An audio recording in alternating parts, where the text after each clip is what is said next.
Ketika kita mendapati diri kita boleh bangun pada waktu malam, ambil semayang, puji Allah. Jangan kata, ish, hang tak perasan ke kata hang hebat ni. Satu taman ni, hang seorang je main semayang di surau. Sejam sebelum azan subuh. Tak perasan ke kata hang hebat? Iblis bisik. Syaitan main bisik. No?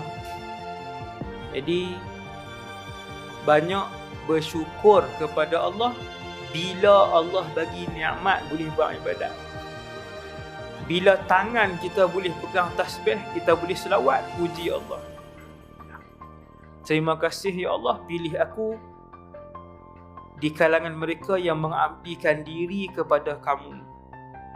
Alhamdulillah, puji Allah, sebut Alhamdulillah. Sebab Alhamdulillah ni pengikat nikmat.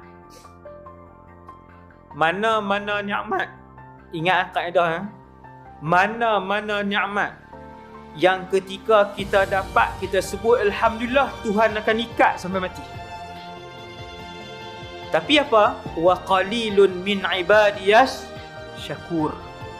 Tapi Allah Ta'ala sebut dalam Quran, akan tetapi sedikit di kalangan hamba kami yang reti bersyukur. Ramai tak pandai berterima kasih.